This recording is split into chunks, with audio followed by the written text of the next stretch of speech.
Bonjour, je suis Hakim La'alam et je vous propose ma chronique du dimanche 19 janvier 2025. Elle s'intitule Georgia plutôt que Jeanne Marine. Canne à sucre et céréales au petit déjeuner ce matin. En fond musical, la Traviata de Verdi. Il y a des jours comme ça où je me sens un peu l'âme italienne. Mon esprit vagabond du côté de la Scala de Milan et le jus de canne me donne une de ces vigueurs de bon matin. Ah, le monde! Dès que tu comprends qu'il faut regarder ce monde avec des yeux neufs, une vision périphérique, tu découvres qu'il y a deux côtés aux Alpes, deux versants, et que la partie transalpine n'est pas la moins séduisante. Oui, quoi, Mélanie est de droite dure. Et alors? Pourquoi ailleurs ils discutent sans tabou avec tout le monde? Ils te récitent sur le bout de leur chéquier qu'en affaires on peut négocier avec Belzébuth. Et ils chantent en octave haute que les pays n'ont pas d'amis, mais des partenaires et des intérêts. Et là, ici, chez moi, en Désédie, je devrais intenter un procès en mussolinisme à la belle Georgia. Je vous en prie, l'Europe.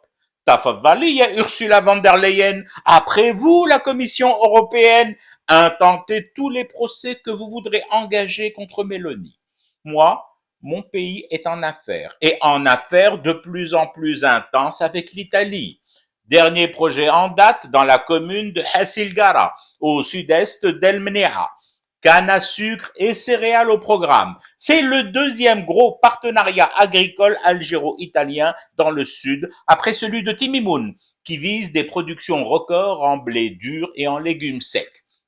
Je n'évoque même pas ici les autres programmes communs déjà en cours, ceux qui relèvent par exemple du domaine militaire, comme cette expansion du chantier naval d'Annaba qui verra bientôt la production de navires de 50 mètres, donc pas des barquettes pour pêcher la latcha.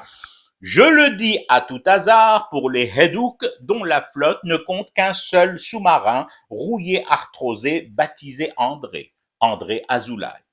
Encore, vous remettez ça. Comment, vous me dites, comment coopérer avec la droite dure italienne? Ben, c'est pourtant simple, en s'asseyant à une table, en négociant gagnant-gagnant et en signant d'un beau double paraphe en bas des contrats juteux pour les deux pays.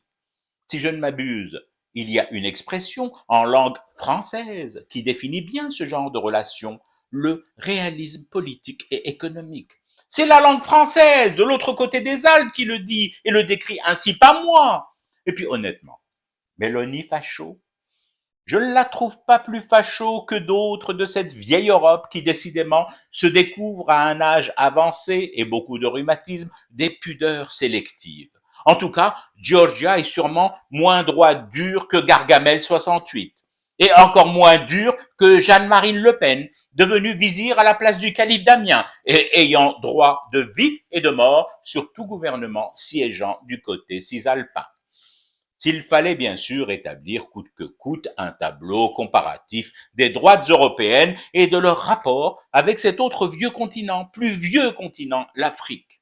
Alors, vous reprendrez bien une petite canne à sucre pressée, accompagnée de belles céréales. Vous verrez, au démarrage de votre journée, le monde vous apparaîtra moins étroit, moins rikiki, moins réduit aux dimensions d'une scène à la mémoire trop sale de haine cumulée en vase lourde et décidément impossible à dépolluer.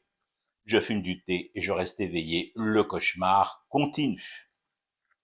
C'était Hakim La'alam, je vous retrouve demain pour une autre chronique et une autre façon de dire son amour à l'Algérie.